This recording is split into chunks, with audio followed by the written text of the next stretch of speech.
네, 여러분 안녕하세요. 텐선비 남윤택입니다. 오랜만에 그 소버린 AI 관련주들에 대한 얘기를 좀 이어서 나가볼 텐데, 최근에 이 한미 정상회담을 앞두고 있죠. 그래서 조만간 한국, 미국의 정상들이 만나서 회담을 진행할 예정인데, 지금 제가 영상을 만드는 시간이 이제 8월 26일 막 12시가 지났습니다. 중요한 시점을 앞두고 트럼프가 자신의 SNS에 한국에서 숙청, 혁명이 일어나고 있는 것 같다. 한국에서 사업 못한다. 뭐 이런 돌발 발언을 했습니다. 그래서 우리나라에서도 지금 이걸 확인하고 여러 가지 뭐 대응 전략들을 아마 논의하고 있을 것 같긴 한데 이 뉴스가 우리나라 이 국장에서도 굉장히 중요한 변수로 작용을 하지 않을까라고 생각을 할 수 있기 때문에 여러분들이 영상을 보는 시점에는 어느 정도 좀 정리가 되는 뉴스가 나올지 모르겠어요. 하지만 지금 시점에서는 뭐 장담할 수 있는 내용들이 없습니다. 변수가 등장한 시점, 지금의 소버린 AI 관련주들은 어떤 예상을 할 수 있으며 지금 나와 있는 뉴스들과 또 차트를 분석해 보면서 이야기를 한번 이어 나가 보도록 하겠습니다. 네, 여러분들 영상 끝까지 잘 시청해 주시고 바로 한번 내용으로 들어가 보도록 하겠습니다. 아니, 나 지금 뭐 하고 있니? 얼른 밥 차려. 밥 차려가지고 시작. 텐선비 안윤다 구독과 좋아요 부탁드려요. 네, 앞서 소개한 뉴스가 이제 이 뉴스죠. 이게 지금 오늘 오후 10시 53분에 나왔는데 속보로 나왔던 뉴스가 어느 정도 내용을 좀 덧붙여서 이렇게 추가적으로 나왔습니다. 트럼프가 이제 자신의 SNS에 한국에서 숙청 혁명이 일어나고 있는 것 같다. 아무래도 윤석열 대통령 탄핵 관련한 그런 얘기인 것 같고요. 그리고 오늘 새 대통령 만난다라는 얘기는 이재명 대통령을 얘기를 하는 거죠. 트럼프가 워낙 이런 언론 플레이를 굉장히 잘하기 때문에 이재명 정부의 정당성을 지적을 하면서 회담 직전에 이렇게 흔들기 심리 전략이다라는 분석이 있습니다. 지금 일단 국장에 있어서는 이게 중요한 변수로 좀 작용을 할 것 같고요. 미국 시장은 뭐 큰 변수는 없습니다. 나스닥 시장을 지금 보고 계신데 보합권이죠. 강보합 상태로 뭐 좋지도 나쁘지도 않은 그런 뭐 특별한 변수를 가져가지 않는 그런 모습들을 볼 수 있고 우리나라가 이 뉴스를 통해서 어떤 변수를 가져갈지는 좀 지켜봐야 될 것 같습니다. 트럼프 대통령은 이제 한국에서 무슨 일이 일어나고 있다. 숙청이라는 표현을 썼고요. 혁명이 일어나는 상황인 것 같다. 그런 상황에서는 사업을 할 수 없다라고 얘기를 했기 때문에 이 부분에 대해서 자신들이 사업을 할 수 있게끔 무언가 안전장치 플러스가 될 수 있을 만한 것들을 제시를 하지 않을까라고 미리 밑밥을 깔지 않았을까라고 생각합니다.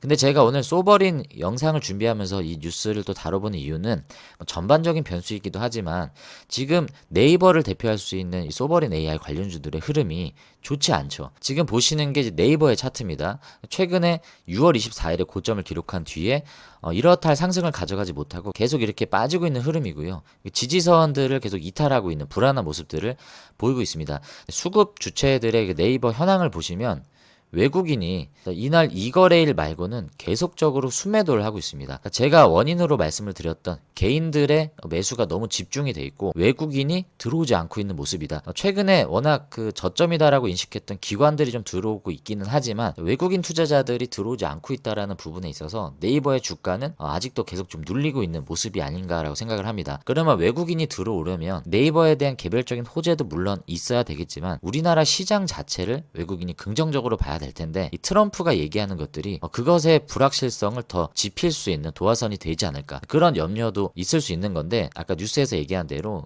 정상회담을 앞두고 나서 일종의 심리전이 아닌가라고 생각을 합니다. 오히려 이 협상을 도출하기 위한 카드로 이걸 제시함으로써 어느 정도 좀 마침표를 찍지 않을까라고 생각을 합니다. 그래서 결론적으로는 이제 외국인들이 우리나라를 바라보는 뷰가 어느 정도는 이제 좀 마침표를 찍으면서 반등을 할 수 있는 수급의 변화가 올 수 있지 않을까라고 오히려 생각을 해요. 특별한 악재가 없음에도 네이버의 주가가 계속 이렇게 흘러갔기 때문에 이 수급에 대한 문제가 해결이 되면 어느 정도 좀 긍정적인 영향이 있지 않을까라고 생각을 해서 저는 이 트럼프발 변수가 네이버의 주가 그리고 소버린 AI 관련주들의 주가에 있어서는 뭐 더 악재를 가속화하는 그런 내용으로 이어질 것 같지는 않습니다. 지금 소버린 AI 관련주들 보면 알체라 그리고 코난 테크놀로지가 바닥에서 좀 강하게 올라왔고 솔트룩스도 비교적 강한 상승으로 좀 반등을 가져갔습니다. 물론 SK텔레콤은 음봉이었고 LG CNS 네이버가 만족스러운 상승이었다라고 볼 수는 없지만 그래도 좀 하락폭을 멈추고 이런 상승폭들을 같이 가져가려고 하는 모습인데 외국인 수급이 좀 들어와줘야 됩니다. 그나마 네이버보다는 LG CNS가 최근에 흐름이 좀 나쁘지가 않다라고 말씀을 드렸고요.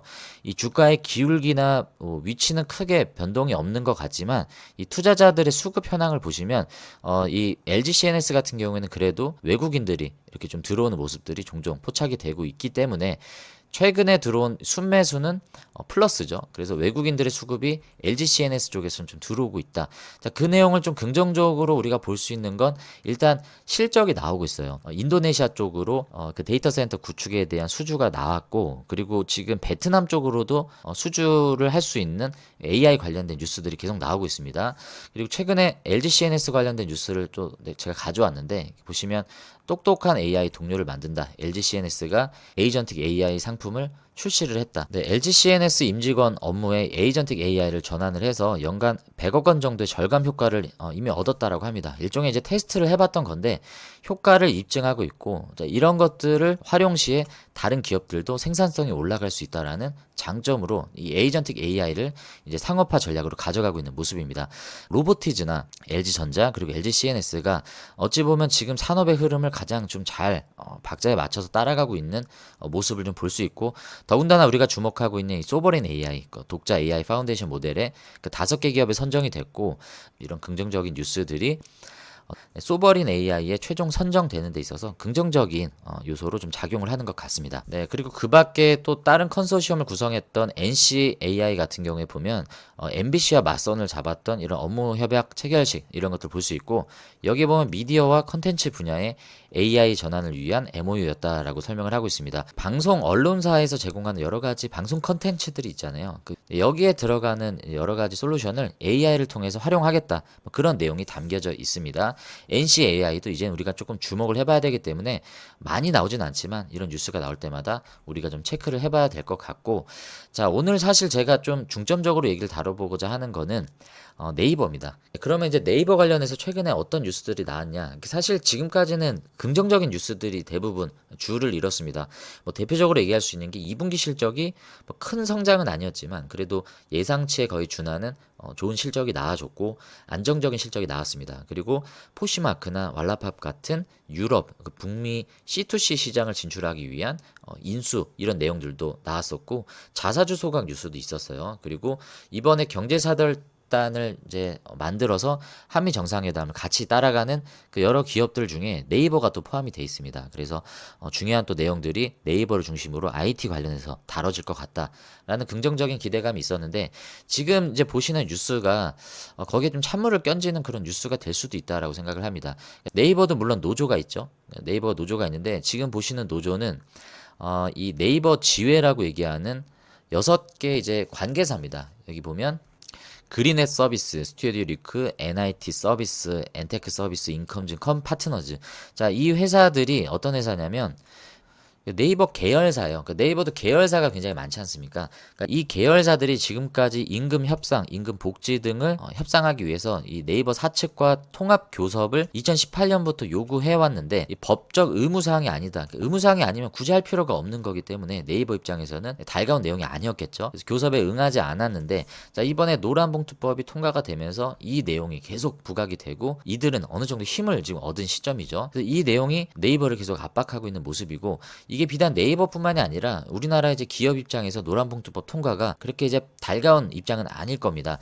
이게 뭐 우리가 의미를 두자면 여러 가지 논란이 있을 수 있기 때문에 거기에 대해서는 뭐 깊이 있게 다루진 않겠지만 지금 네이버도 이런 문제들이 부각이 되고 있고, 제가 이름은 기억이 나지 않지만 과거에 네이버의 그 핵심 임원이었던 분이 다시 네이버 쪽으로 복귀를 하면서 이분이 나름 뭐 그런 갑질을 했다라는 의혹들이 좀 있습니다. 그래서 이 노조 측에서 그 사람의 복귀를 반대하는 뭐 그런 내용들도 뉴스로 이렇게 다뤄지고 있는데, 이런 내용들이 좀 변수로 작용하고 있는 모습인 것 같고요.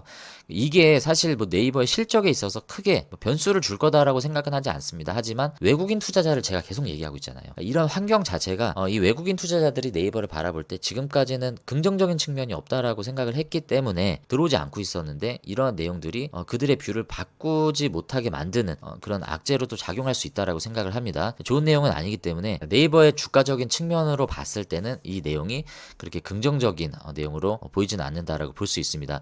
네, 그리고 네이버 관련된 또 다른 뉴스를 좀 가져왔는데요. 이 뉴스는 8월 22일에 나왔던 뉴스여서 뭐 최근에 나온 뉴스는 아닙니다.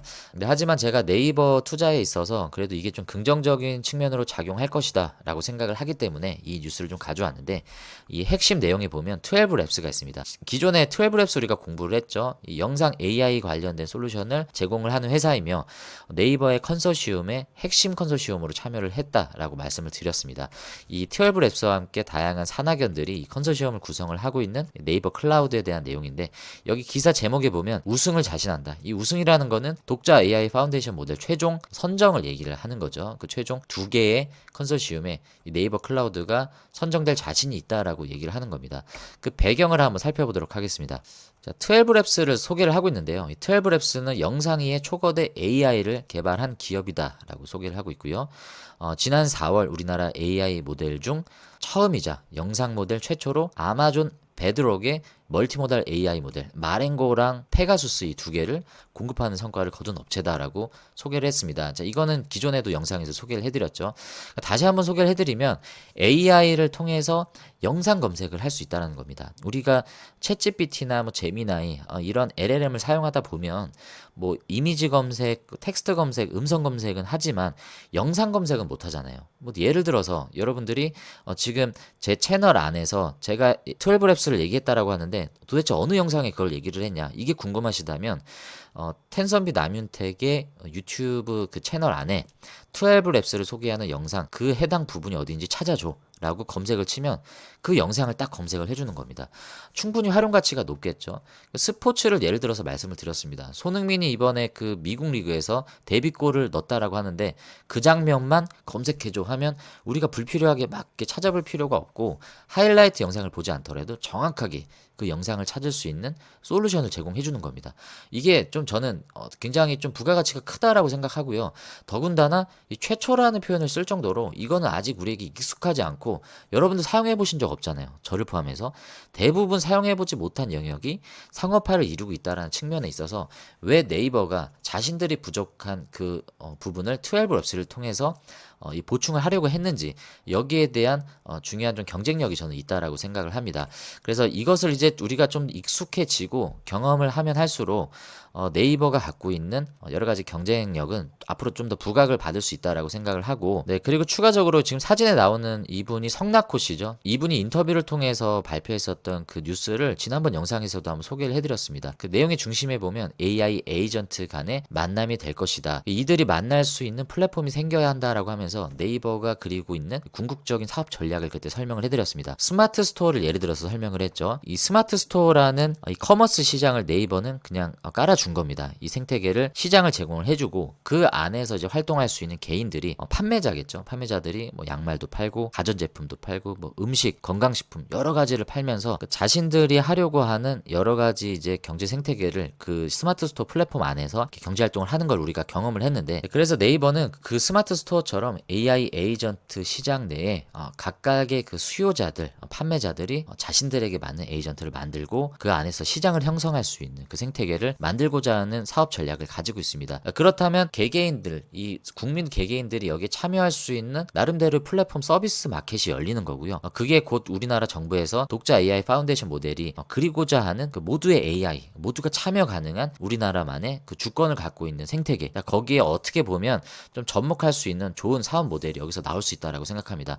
그러니까 대부분 글로벌 거대 언어 모델을 만들어야 된다, 아니다, 우리나라만의 버티컬 AI를 만들어야 된다, 이런 논쟁이 있지만 네이버가 잘하는 게 이런 커머스 시장이지 않습니까? 그래서 B2G, B2B를 넘어서 이제 C2C까지 진출을 하려고 하는데, 여기에 이제 이런 강점을 바탕으로 해서 이 AI 에이전트 시장도 단순히 기업이 사용하는 엔터프라이즈 시장뿐만이 아니라 개인들이 참여할 수 있는 이런 생태계도 만들고 있는 이런 모습들을 우리가 봤을 때, 여기에서 매출이 증가한다라고 하면 주가적인 측면으로 봤을 때는 더 좋은 모습을 가져갈 수 있겠죠. 네, 그래서 네이버는 어떻게 보면 장점이자 단점이 너무 안정적인 모습을 가져간다라는 부분이 있을 수 있고, 지금 수급 주체가 외국인이 들어오지 않고 있는 모습들, 외국인이 들어올 수 있는 무언가 달콤한 내용들이 나아져야 된다라고 생각을 합니다. 네, 그럼 외국인들이 과연 네이버 쪽으로 왜 이렇게 지금 투자를 망설이고 있느냐, 그것의 근거가 될 수 있는 뉴스가 이제 바로 이 뉴스인데요. 외국계 보고서에서 알테오젠과 네이버 관련된 리포트가 나왔는데 기존의 이제 매수 입장에서 중립으로 이렇게 입장이 바뀌었고 심지어 알테오젠은 매도 의견으로 이게 바꿨죠. 과거 시점이긴 합니다. 지금은 이미 다 반영을 한 시점인데 이때 당시에 이 뉴스로 인해서 알테오젠 네이버가 계속적인 자금 유출이 좀 있었습니다. 반대로 이제 매수 유지 리포트가 나왔던 카카오 쪽으로는 이제 반대 좀 긍정적인 외국인들의 매수세가 좀 있었다라고 내용을 발표를 하고 있고요. 네, 여기에도 그 내용이 나오죠. 골드만삭스의 리포트였는데 얘네가 이제 네이버의 투자 의견을 기존의 매수에서 중립으로 바꿨고 카카오는 매수 의견을 그대로 유지하면서 목표가를 올렸기 때문에 이 네이버와 카카오가 상반된 주가의 흐름을 가져갔었다라고 이해할 수 있습니다. 그러니까 외국인의 수급이 빠지기 때문에 네이버 주가가 오르지 않고 있는데 그 이유에 대해서 이 외국계 보고서 골드만삭스가 얘기했던 매수에서 중립으로 바뀌었던 내용이 주요하게 작용을 했다라고 생각을 합니다. 뭐 이들이 다시 뭐 이 입장을 바꾸는 리포트가 나오는 걸 기대하기는 어렵겠지만 어찌됐든 이미 지금 시점에서는 두드러 맞을 만큼 좀 맞은 시점이 아닌가라고 생각하고요. 바닥을 다지고 있는 지금의 모습에서 더 밑으로 빠질 확률은 크게 없다라고 생각을 합니다. 하지만 지금 우리가 AI를 뭐 중점적으로 바라봐야 되는 시점은 아니고요. 모습이 그다지 좋진 않아요. 그래서 투자하신 분들은 뭐 여기에서 더 비중을 추가하신다라는 입장보다는 이 흐름이 수급 주체의 흐름이 좀 어느 정도 바뀌는 그 모습을 좀 캐치를 하시고 그 다음에 대응을 하시는 것도 늦지 않을까라고 생각을 합니다. 그리고 우리가 지금 AI를 너무 지나치게 집중하기보다는 그냥 일단 홀딩을 하시는 걸 저는 좀 권장을 드리고 지금 우리가 집중을 해야 되는 섹터는 아침에도 말씀을 드렸지만 로봇 관련주들 일단 집중을 해봐야 될 것 같고요. 지나치게 걱정하실 필요도 없지만 AI는요 일단 미국의 불확실성이 외국인들의 수급을 지금 막는 흐름을 가져가고 있고요. 우리나라의 정치적 불확실성도 계속 지금 여러 가지 국회 통과되는 법안이라든지 그리고 대주주 양도세 이런 것들이 마무리가 되지 않았습니다. 그래서 이런 부분들을 외국인들은 한미 정상회담 이후에 모든 협상이 다 마무리되는 시점을 아마 보지 않을까라고 생각을 하고요. 그 뒤에야 우리가 예상할 수 있는 어느 정도 안정적인 흐름이 나올 거다라고 생각합니다. 그때까지는 AI가 여러 가지 변수에 노출이 돼 있습니다. 그리고 저는 조금 찝찝한 게 미국이 한번 얘기했다가 지금 수그러 들었는데 미국이 AI 액션 플랜이라고 하는 그 트럼프가 얘기했었던 그 정책이 저는 여간 좀 신경이 쓰입니다. 그래서 이게 우리나라의 소버린 AI를 구축하는 데 있어서 발목을 잡을 수 있는 내용이 될 것 같다라고 생각이 들고 원전에서 우리가 뼈저리게 경험을 했죠. 웨스팅하우스를 통해서 그 발목을 잡힌다는 게 어떤 의미인가 우리가 경험을 했기 때문에 그 AI 액션 플랜이라는 게 또 한번 협상 카드로 등장할 수 있습니다. 자, 그러면 시장에선 이걸 또 불확실성으로 보게 되고 외국인들은 또 들어오려는 그 수급에 망설임을 또 가져올 수도 있습니다. 그래서 일단은 지금 강한 흐름을 보이고 있는 게 로봇 섹터고요. 바이오입니다. 바이오와 로봇은 상대적으로 그런 부분에 있어서 불확실성이 좀 상대적으로 적다라고 판단을 하기 때문에 그쪽으로 좀 수급이 몰리고 있는 상황입니다. 그래서 우리가 AI 쪽으로 투자를 하는 건 좋은 관점이긴 하지만 너무 지나친 기대와 지나친 비중을 여기에 실으면 안 되는 시점이면 분명합니다. 지금의 이 불확실성이 어떻게 바뀌고 수급의 흐름들은 어떻게 바뀌는지 이것을 잘 여러분들이 체크를 하시면서 좀 기다려보시면 좋을 것 같고요. 앞으로도 중요한 뉴스가 있을 때마다 영상을 하나둘씩 좀 다뤄보도록 하겠습니다. 네, 오늘 영상은 여기서 마무리하도록 하고요. 오늘 영상이 도움이 되신 분들은 구독과 좋아요 한 번씩 눌러주시길 부탁드리겠습니다. 네, 여러분들의 수익은 10배, 주식은 쉽게 될 수 있도록 텐섬이 남인택이 오늘도 함께하고 있습니다. 자, 남은 8월 한 주 여러분들 잘 대응하시고요. 다음에 저는 또 좋은 영상으로 인사드리도록 하겠습니다. 감사합니다.